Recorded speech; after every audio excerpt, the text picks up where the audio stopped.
এনেই আছোঁ, কামত বিশেষ নাই। বতৰটো বৰ ভাল নহয়, কিন্তু কালিতকৈ যথেষ্ট গুণেই ভাল। অকণমান ইমান ৰ'দ ওলাব যেন লাগিছে। তো সেইটোৱেই কথা। বহি আছোঁ এতিয়া আগফালে ধুনীয়াকৈ, আৰু কি কৰোঁ কি নকৰোঁ চাওঁ আজিৰ দিনটো। আৰু মই কৈছিলোঁ যে কিবা এটা স্পেচিয়েল বুলি নহয়, কিবা এটা নিশ্চয় ভাল দেখাম, আৰু তাকে মই ট্ৰাই কৰিম বাৰু। এইটো ভিডিঅ'ত আপোনালোকক দেখুৱাবলৈ, গতিকে ভিডিঅ'টো সম্পূৰ্ণকৈ চাব। আৰু শেষত যদি ভিডিঅ'টো চাই ভাল লাগে এটা লাইক কৰিবলৈ নাপাহৰিব। আৰু আপোনালোক যদি মোৰ চেনেলটোত নতুন হয় তেন্তে প্লিজ এটা লাইক কিন্তু কৰিব। আৰু কাষত যিটো বেল আইকন আছে ছাবস্ক্ৰাইব কৰি লৈ সেইটো প্ৰেছ কৰি দিব, যাতে মোৰ আহিবলগীয়া ভিডিঅ'ৰ ন'টিফিকেশ্যনবোৰ আপোনালোকে আগতীয়াকৈ পায়। তো এতিয়া এনেই বহি আছোঁ আৰু কি কৰোঁ ভাবি লওঁ। আজি ভাবিছোঁ মুখত এটা পেক লগাম এল'ভেৰা, দেখাম কেনেকৈ লগাম। অৱশ্যে যদি সময় পাওঁ তেতিয়া, দিনটো খুবেই ব্যস্ত থাকোঁ, কৰিবলৈ এইবোৰ সময়ো নহয়গৈ, মনো নাযায়গৈ। বিশেষকৈ ঠাণ্ডা দিনত এইবোৰ কৰিবলৈ মন নাযায়। তথাপিতো আজি ট্ৰাই কৰিম কিবা এটা কৰিবৰ কাৰণে, আৰু যদি কৰোঁ আপোনালোকক মই নিশ্চয় দেখাম। তো চাই থাকিব ভিডিঅ'টো। এয়া মই ঘৰৰ পাছফালে আহিছিলোঁ আৰু আপোনালোকক দেখাইছোঁ দেউতাই কৰা নতুন খেতি মানে কি, ঠাণ্ডাৰ দিনত এনেকুৱা ধৰণৰ খেতি কৰাই হয় ঘৰতে। লাই শাক, পালেং শাক, ধনিয়া, এনেকুৱা জাতীয় কিছুমান শাক পাচলি, ফ্ৰেঞ্চবিন, দাংবডি এইবোৰ ঘৰতে দিয়াই হয়। সেইকাৰণে কৰিছে যেতিয়া ভাবিলোঁ আপোনালোকক এবাৰ দেখাই দিওঁ। এয়া এতিয়া বৰ্তমান পুলি হৈ আছে, হোৱা গৈ নাই, হ'লে বাৰু ভালকৈ দেখাম। আৰু এই গছজোপা চাওকচোন, এই গছজোপা হৈছে এজোপা ফলৰ গছ, নামটো কাব বুলি কয়। কাবৰ মানে খাবলৈ খুব টেষ্টি হয় ফলটো, মোৰ খাই খুবেই ভাল লাগে।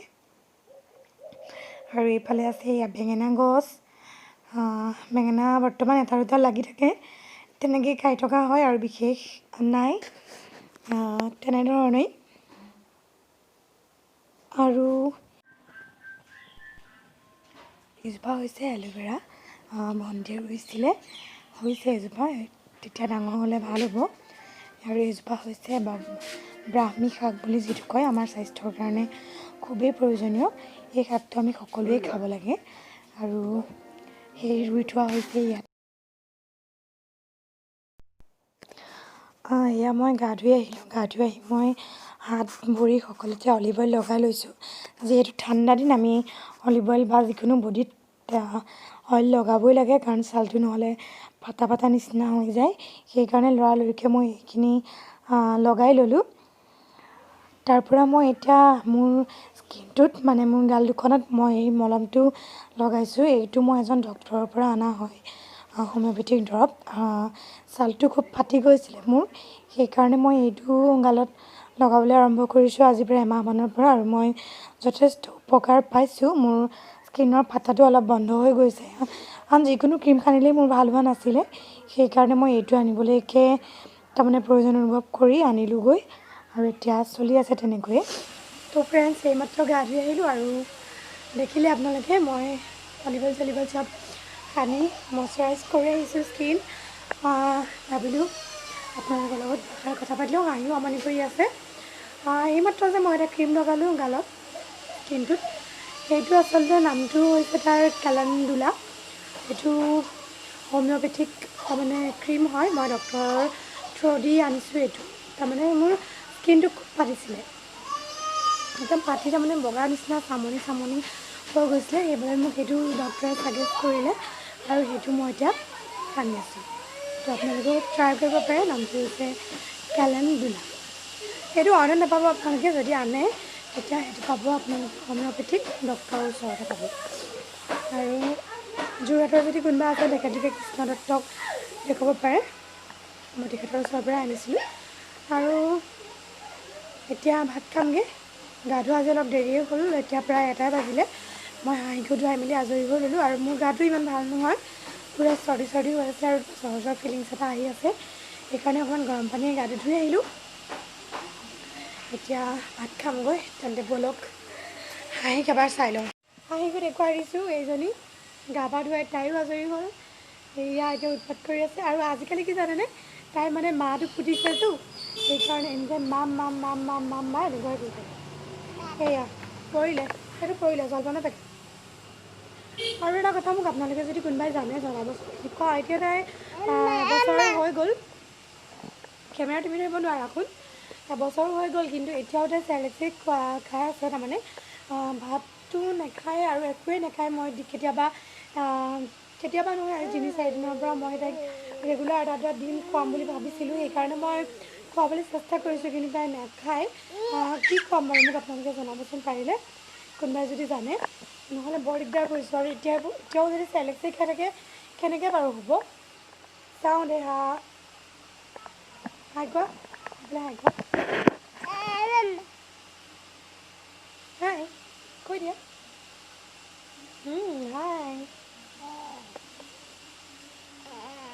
কৈ দিয়া এতিয়া আমি মাম খাওঁগৈ কৈ দিয়া মাম খাম কোৱা দুষ্ট ছোৱালী চাওঁ মই ৰ'বা মই কেমেৰাটো অফ কৰিলোঁ ৰ'বা তেন্তে চাই থাকক আপোনালোকে দেই ব্লগটো হাঁহিয়ে মানে কেমেৰা ধৰিলে যেতিয়া এতিয়া মই একো কথা পাতিব নোৱাৰোঁ লগ পাইছোঁ আৰু সেইদিনাই মই গা পা ধুই ভাত খাবলৈ ল'লোঁ আৰু এনেদৰে সৰু সৰু মাছ ভাজিছিলে মায়ে তেনেকৈ দি আমি ভাত খাই পেলাই সেইদিনাখনি ঘৰলৈ গুচি আহিলোঁ আৰু মই ভিডিঅ' কৰিবলৈ নহ'লে তাৰ কাৰণে বেয়া নাপাব মই কিছুমান এটা প্ৰব্লেম হৈ গ'ল সেইকাৰণে মই কোনো ধৰণৰ ভিডিঅ' নকৰিলোঁ আৰু তেনেকৈ আৰু তাৰ পাছদিনাখনিয়ে ঘৰত আহি পেলাই হাঁহিৰ এয়া উৎপাত আৰু মোৰ কাম এনেধৰণে হাঁহিক লৈ মই সকলো কাম অকলেই কৰি থাকিব লাগে যিহেতু মই মোৰ হাজবেণ্ড আৰু হাঁহি ঘৰত থাকোঁ আৰু তেখেত ওলাই যোৱাৰ পিছত মোৰ এনেধৰণেই তাৰমানে মেনেজ কৰিবলগীয়া হয় সকলোখিনি কাম তাইক এনেদৰেই বহুৱাই থ'বলগীয়া হয় আৰু এনেদৰেই তাই উৎপাত কৰি থাকে একো কাম মোৰ কৰা নহয় আৰু এয়া চাওক তাৰ উৎপাত ৰুমটো সামৰিবলৈ লৈও মই কোনো ধৰণৰ শান্তি পোৱা নাই কাৰণ তাই সকলোবোৰ খেলি মেলি কৰাত এনিটাইম ব্যস্ত থাকে সেয়া চাই যাওকচোন তাইৰ উৎপাতবোৰ এতিয়া অলপ থিয় হ'ব পাৰিছে এখোজ দুখোজকৈ আহিবও পাৰিছে সেইকাৰণে ইমান টেনশ্যন নাই তথাপিতো ভয় লাগে পকাত সৰি পৰে বুলি মাজে মাজে পৰেও বাৰু সেয়া কোনো ধৰণৰ কাম কৰিবলৈকে নিদিয়ে মোক